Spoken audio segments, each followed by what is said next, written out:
কেন ইউক্রেন এখন টমাহক ক্ষেপণাস্ত্র চাইছে? কেন এই বিষয়টি নিয়ে ওয়াশিংটন থেকে কিয়েভ পর্যন্ত তৈরি হচ্ছে কূটনৈতিক টানাপোড়েন? আর প্রেসিডেন্ট ট্রাম্প কেন এত দৃঢ়ভাবে বলছেন এই অস্ত্র তিনি দেবেন না? প্রশ্ন আরও আছে।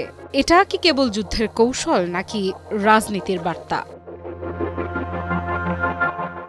৬ নভেম্বর ব্লুমবার্গ নিউজ জানায়, যুক্তরাষ্ট্রে নিযুক্ত ইউক্রেনের রাষ্ট্রদূত ওলহা স্টেফানিশিনা জানিয়েছেন, টমাহক ক্ষেপণাস্ত্র এবং অন্যান্য দীর্ঘপাল্লার অস্ত্র কেনা নিয়ে যুক্তরাষ্ট্রের সঙ্গে চলছে ইতিবাচক আলোচনা। কিন্তু সেই বক্তব্যের মাত্র কয়েকদিন আগেই প্রেসিডেন্ট ট্রাম্প বলেন তিনি এমন কোনো চুক্তি বিবেচনা করছেন না এবং ইউক্রেনকে রাশিয়ার বিরুদ্ধে টমাহক ব্যবহারের অনুমতিও দেবেন না। প্রশ্ন উঠছে, দুই বিপরীত বার্তার ভেতরে আসল সত্যটা কোথায়? টমাহক ক্ষেপণাস্ত্র যুক্তরাষ্ট্রের তৈরি এক দূরপাল্লার ক্রুজ মিসাইল, যা যুদ্ধ জাহাজ বা সাবমেরিন থেকে ছোড়া হয়। এর বৈশিষ্ট্য অত্যন্ত নিখুঁত লক্ষ্যভেদ ক্ষমতা, রাডারে ধরা না পড়া এবং উন্নত জিপিএস ও নেভিগেশন প্রযুক্তি। অর্থাৎ এটি এমন এক অস্ত্র যা শত্রুর অভ্যন্তরীণ ঘাঁটিতে সুনির্দিষ্টভাবে আঘাত হানতে পারে, অনেক সময় কোনো সতর্কতা ছাড়াই। তাহলে কি ইউক্রেন এখন রাশিয়ার ভেতরেও আঘাত হানার সামর্থ্য চায়? আর সেই কারণেই ট্রাম্প সতর্ক। ট্রাম্পের ভাষায় তিনি চান না যুদ্ধ আরও তীব্র হোক। তার আশঙ্কা, ন্যাটো সদস্য দেশগুলো যদি টমাহক পায়, তারা পরোক্ষভাবে অস্ত্রগুলো ইউক্রেনকে দিতে পারে। তাহলে প্রশ্ন, এটা কি সত্যি যুদ্ধের ঝুঁকি এড়ানোর চেষ্টা, নাকি ইউক্রেনের সামরিক শক্তি সীমিত রাখার এক পরোক্ষ নীতি? আর ট্রাম্পের এই না কি দীর্ঘস্থায়ী হবে নাকি কেবল সময়ক্ষেপণ?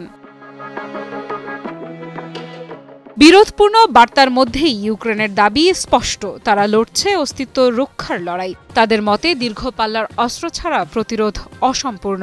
তাহলে এখন কি করবে ইউক্রেন? এই প্রশ্নের উত্তর সহজ নয়, কারণ টমাহক সরবরাহ মানেই কৌশলগত ভারসাম্যে বড় পরিবর্তন।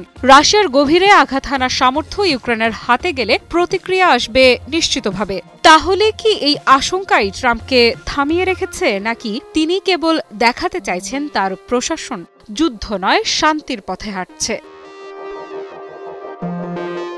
অন্যদিকে ইউক্রেনের রাষ্ট্রদূতের বক্তব্য একদম উল্টো ছবি আঁকছে। তিনি বলছেন আলোচনায় অগ্রগতি হচ্ছে এবং ওয়াশিংটনের প্রতিক্রিয়া ইতিবাচক। তাহলে কোনটি সত্য? ওয়াশিংটন কি প্রকাশ্যে এক কথা বলছে আর কূটনৈতিক টেবিলে অন্য কথা, নাকি ইউক্রেন ইচ্ছাকৃতভাবে আলোচনার গতি বাড়াতে তথ্য ফাঁস করছে?